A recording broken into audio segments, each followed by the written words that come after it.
Bueno, ¿qué tal? Estamos acá de nuevo. Vamos a trabajar sobre algunos conceptos. Hemos desarrollado una cantidad de material muy, pero muy rico. Y también muy, pero muy complejo. Hay algunas cuestiones que no han quedado lo suficientemente claras, ¿sí?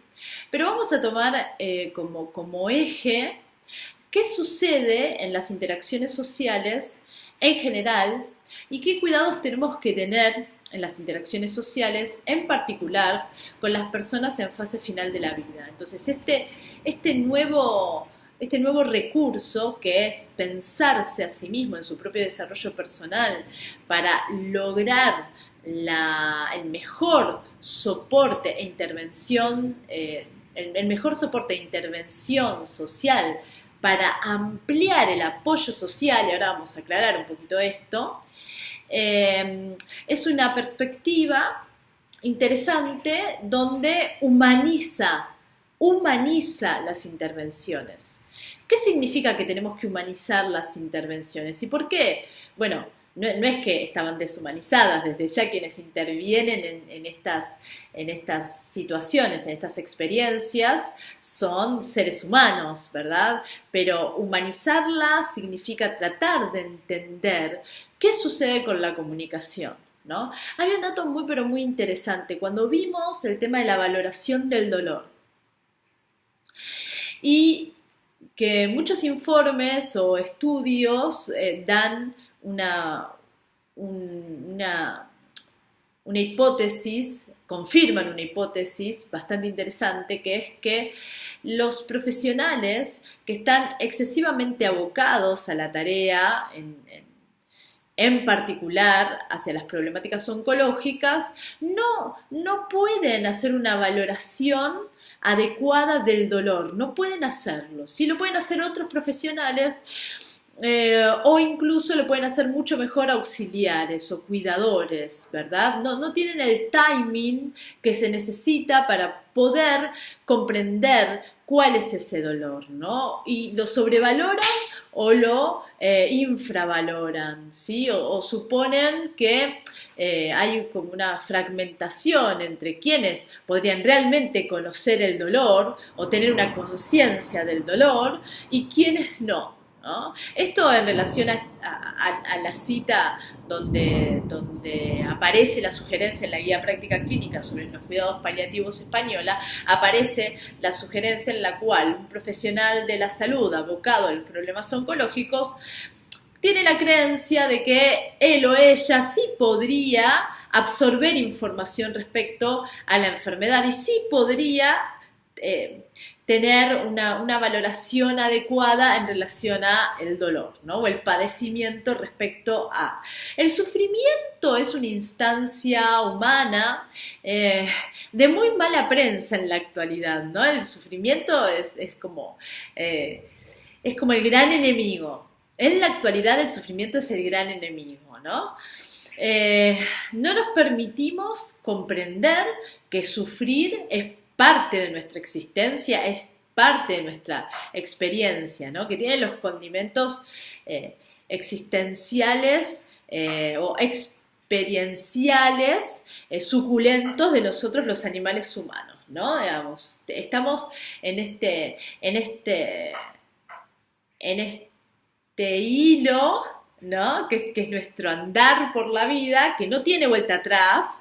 Nuestro andar por la vida no tiene vuelta atrás, siempre es en presente y hacia adelante, ¿no?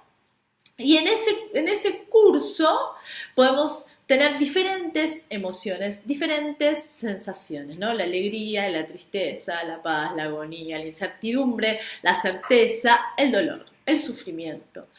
¿Cómo poder empoderarnos en ese sufrimiento y no hacer de ese sufrimiento un litigio sobre el cual el nivel de perjuicio sea tan fuerte que supere al dolor. O sea, nosotros tenemos que entender que la nueva terapéutica, si se quiere, la nueva psicología tiene una gran misión, que es no sumar problemas a los problemas ya existentes. Si una persona acude a un profesional o un grupo de profesionales o a un equipo para que intervenga en relación a una formulación de problema o una resolución de problema, es porque no ha sabido, no ha podido encontrar en su propio resguardo personal, en sus propias redes sociales de contención, respuestas que sean válidas para paliar el dolor, el sufrimiento, la incertidumbre, la duda, etcétera, etcétera. Entonces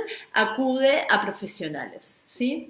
Como hemos visto también en una de las primeras unidades, las representaciones sociales sobre el cáncer, por ejemplo, y también sobre el dolor, son muy, pero muy negativas, ¿sí? Son muy negativas.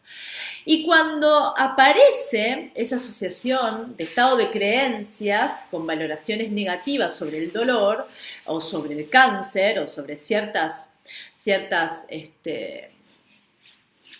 conceptos, que hacen referencia a experiencias de vida, lo esperable en el ser humano es que genere un rechazo, ¿sí? Un rechazo y un estado de alienación. Y el estado de alienación es no querer, digamos, adentrarse en un mundo completamente evitativo, ¿sí? Cuando yo me alieno, no puedo tener una comunidad con un otro, ¿se entiende? Si lo ponemos en un ejemplo clásico, un proceso alucinatorio, es un proceso alienante. ¿En qué sentido es alienante? Y se tiene que transformar en otra cosa, se tiene que transformar en un estilo vivencial y convivencial, un proceso alucinatorio. Yo puedo tener un proceso alucinatorio como primer momento de aparición, que es alienante porque únicamente yo lo experimento. No es que las vivencias no sean individuales, por supuesto que son subjetivas, ¿sí?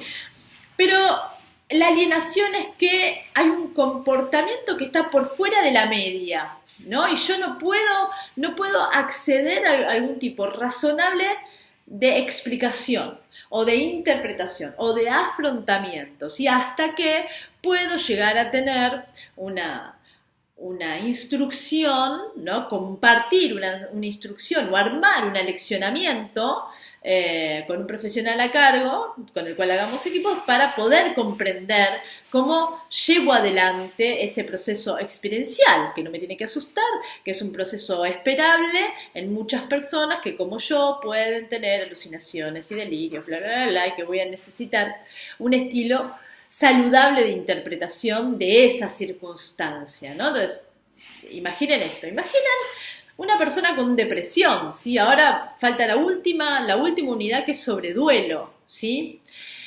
Una persona con depresión, que bueno, que el problema es la alienación de la interpretación. ¿Por qué la alienación? Porque yo me quedo solo en mis rumiaciones, ¿sí? Me quedo solo en mi campo perceptivo e ideativo, ¿sí? Por tanto, ahí no puedo más que dar brincos interpretativos, ¿no? Donde las rumiaciones no paran, ¿no? Esa sobreidentificación, de las cuales le hablé en una de las últimas unidades, la sobreidentificación, este exceso de rumiaciones donde me quedo aislado, me quedo solo o sola, ¿sí? Pensando que quizás él o ella tuvo tal intención, o no me quieren, o yo no quiero, o por qué todo esto me pasa a mí, etcétera, etcétera, etcétera, etcétera, ¿no? Y que generan un umbral de un excesivo estado de juicio, ¿no? Un juicio excesivo sobre mí. Yo debería ser feliz, yo debería ser inteligente, yo debería ser productiva, yo debería ser, ¿sí?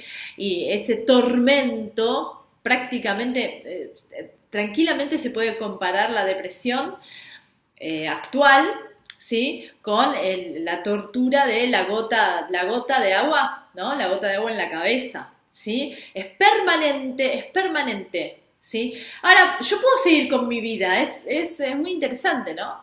Yo puedo seguir con mi vida, pero esa gota es permanente, está y me acompaña, ¿no? Las ideas me acompañan y generan comportamientos. ¿Cómo corrernos de esos estados de alienación? ¿Sí? Fíjense que sobre el dolor hay como algunas intervenciones que pueden ser más seguras y ajustadas al trabajo técnico, que tienen que ser los entrenamientos en relajación, ¿sí? No un exceso de justificación, sino un relajamiento un entrenamiento en relajación. También es muy interesante que la musicoterapia está validada para poder intervenir. Son más... El dolor necesita de haceres, ¿sí? De hacer.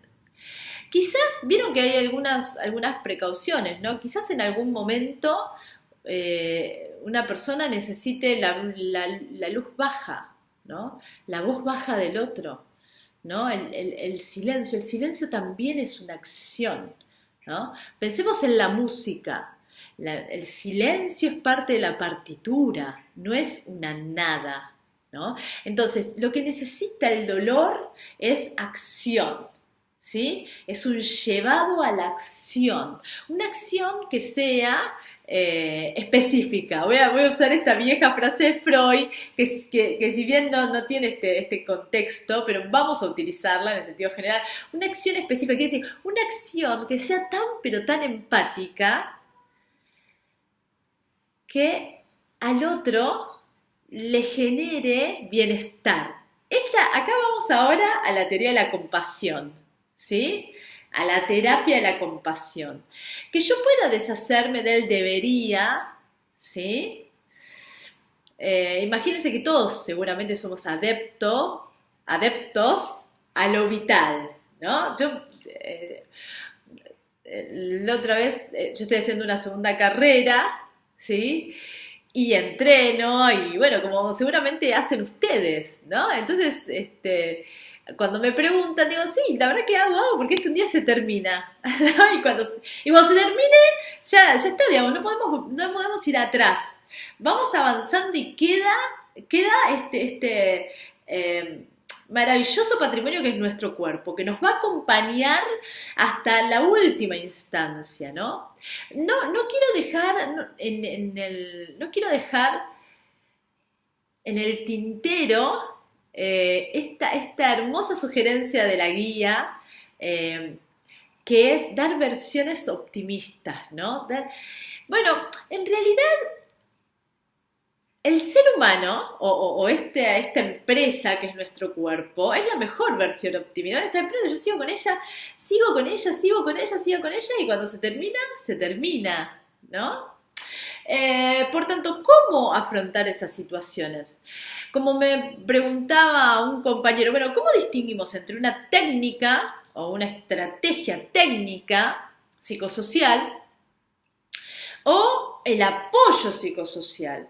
Bueno, en realidad, si yo tengo un alto nivel de desarrollo personal, mi miramiento es desde una perspectiva de la compasión, donde yo me remito a la experiencia vincular, ¿sí? Obviamente que estudié sobre oncología, estudié sobre cuidados paliativos, si se quiere, soy un erudito en oncología, todo eso va a servir para las indicaciones de equipo, para poder consensuar el mejor tratamiento para bajar o disminuir ciertos dolores, ¿sí? Pero hay otros dolores que también lo tengo que contemplar, y para poder contemplarlo yo tengo que tener este link, que es esta experiencia aquí y ahora, que es la existencia o la vivencia de ese vínculo. Ahora bien, ¿qué nos pasa si realmente también como profesionales o como cuidadores o como auxiliares terapéuticos estamos implicados en este estado evitativo, ¿no? Si yo pienso que en realidad solamente las personas formadas como yo pueden llegar a entender qué les sucede, o pueden llegar a procesar mejor la información, Bueno, realmente ahí tengo un debería muy fuerte, ¿no? Digamos, hay dos estilos de comportamientos, dice Albert Ellis, el gran padre de la psicología cognitivo-conductual. Hay dos tipos de comportamientos, ¿no? O de comportamientos que se llevan en la vida cotidiana. Uno, el debo-debes, el demandante, y otro es el preferencial, ¿sí? Otro es el preferencial. En el demandante tenemos la tiranía del sufrimiento. El sufrimiento ya no como una exploración de nuestra especie, sino como una retroalimentación permanente, ¿no? En este sentido, bueno, si usted para poder entender su dolor, para poder tener información sobre los tratamientos, etcétera, usted debería ser médico oncólogo, ¿no? O psicólogo o psiquiatra especialista en cuidados paliativos, etcétera, etcétera. Bueno, resulta que no, ¿sí? Resulta que yo podría preferir que este titular de derecho no hubiese tenido como base una distimia, un trastorno de depresión menor, perdón, ¿sí? Podría preferir que este titular de derecho no tenga signos tan altos de ansiedad, pero los tiene, digamos. Todas las referencias de la terapéutica que llevan a usted debería hacer, ¿sí? Fracasan, ¿sí?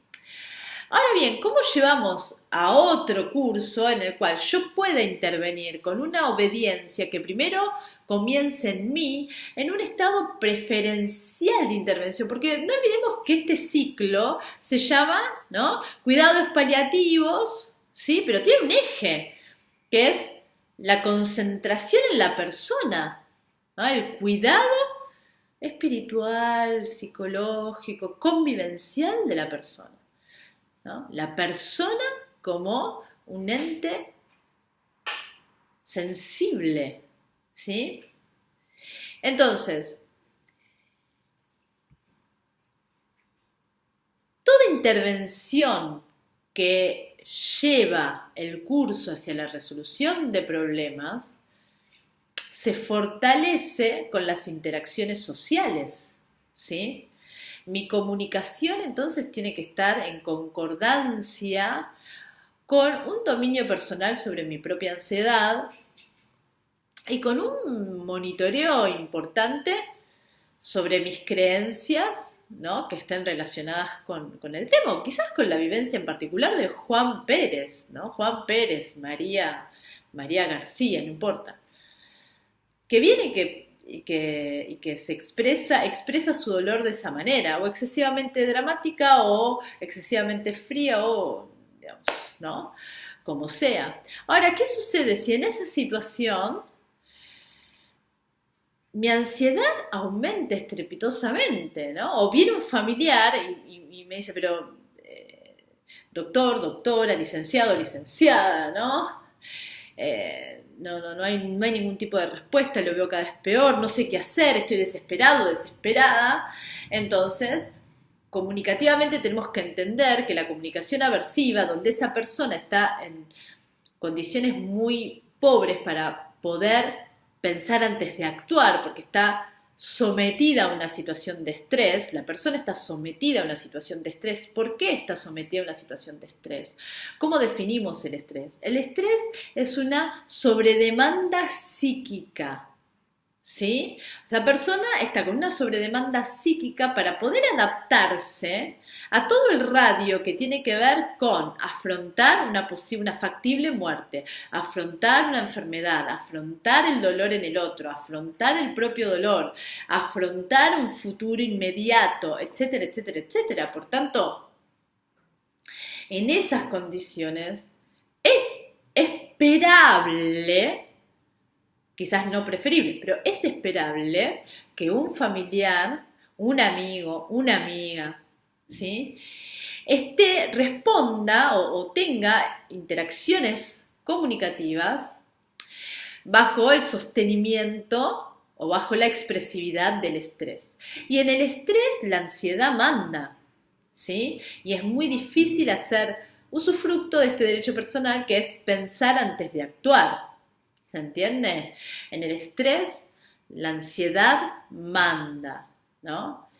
Y ese punto es bastante interesante, porque si la otra persona tiene un comportamiento ansiógeno e impulsivo porque exige respuestas o porque está devastado y no puede exigir nada, o quizás no pueda escuchar, no pueda tener en ese momento un nivel de atención básico, ¿sí?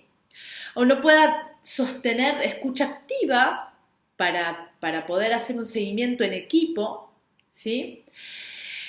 Seguramente eso va a afectar en mí, sea el doctor experto, ¿no? de premio Nobel, ¿sí? Va a tener en mí un impacto, ¿sí? Va a tener en mí un impacto ansiógeno. ¿Por qué? Porque la comunicación aversiva genera comunicación aversiva, ¿no? Es simplemente este link básico que podemos llegar a tener con este ejemplo. Si yo les digo a ustedes, ¿no? ¡Silencio! Seguramente se habrán sobresaltado. Digamos, es ese link empático tan simple como que si yo hago una propuesta estresora, el otro va a responder, afronta esa interacción de manera ansiógena. ¿Se entiende? Por tanto, el punto aquí es que no podemos ser improvisados y tenemos que tener este caudal de información, lo tenemos que tener bien vigente, perdón. Y cuando aumenta mi ansiedad, yo tengo que tener un reconocimiento y en lo primero que me tengo que concentrar es en calmarme. Me tengo que calmar para yo tener un nivel atencional importante. No puedo tener dos conversaciones a la vez, o sea, yo no puedo estar escuchando al familiar que quizás tiene un volumen de voz excesiva, los ojos más abiertos de lo normal, ¿no? Una posición de estado de confrontación. Yo no puedo estar conversando conmigo, bueno, pero ¿qué le pasa a este? No entiende lo que, no quiere aceptar que su esposo, amigo, amiga se va a morir, o no puede aceptar que esta es la indicación, o no puede aceptar, bla, bla, bla, bla. Yo no puedo estar manteniendo dos conversaciones a la vez. Yo tengo que estar aquí y ahora.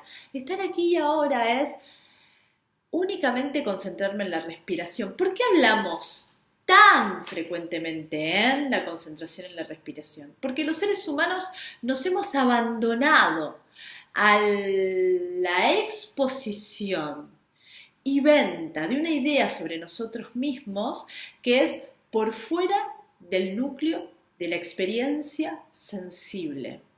Y para recuperar y para humanizar las intervenciones en salud, nada más ni nada menos que intervenciones con personas en fase final de la vida, tenemos que entender este eje. El eje está acá. Y la respiración me vuelve al presente. Yo no puedo respirar en pasado. Lo que sí puedo hacer es tener una caja de Pandora mental que me lleve y me trae, me lleve y me trae, me lleve y me trae mentalmente, ¿no? Entonces, voy y vengo y sostengo una valoración de verdad sobre una ficción, que es que yo puedo estar en dos lugares a la vez.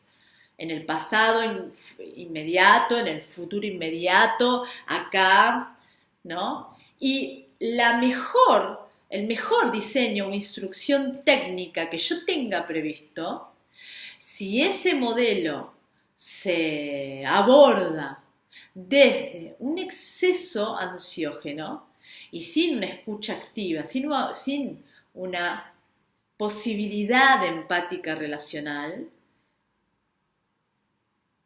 compasiva, la compasión en el sentido de el otro existe en esta experiencia y yo voy a calibrarme para entregarle bienestar, ¿sí?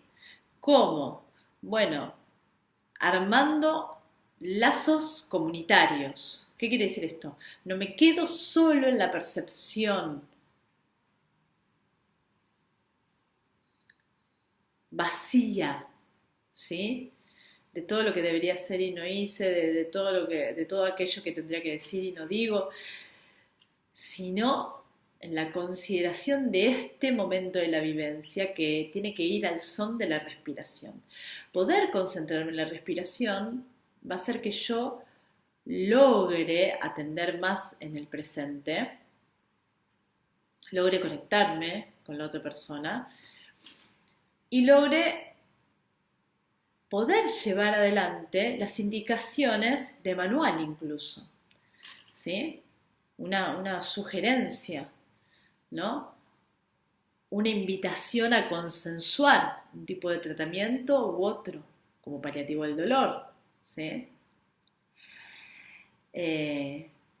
Invitar al otro, al cuidador, al familiar también a relajarse, ¿no? A que con un método sencillo pueda disminuir esa ansiedad, ¿sí?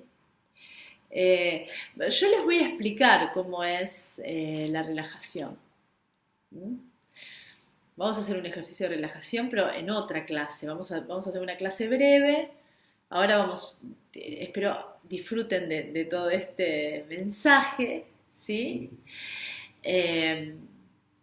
Pero que sirva para poder después ir a ese ejercicio de relajación tan simple, ¿sí? Que tiene que ver con concentrarnos en la respiración y poder entender que la mejor intervención clínica es la que entiende que es parte de la experiencia, que es en la experiencia. Y las intervenciones que han sido exitosas justamente tuvieron ese encuadre, ese marco. ¿Se entiende? Entonces, este es el punto fundamental, ¿no? ¿Cómo puede ser tan notorio que el dolor tenga un tratamiento paliativo interesante desde la musicoterapia? ¿Cómo puede ser tan claro que alguien que se forma dentro del ámbito académico queda sin la oportunidad de poder hacer una valoración adecuada respecto al dolor? Y que toda la formación académica quizás no termina de disolver las representaciones sociales que nosotros tenemos respecto a ciertas categorías o conceptos que refieren a experiencias, ¿no? Como por ejemplo la del cáncer, ¿sí?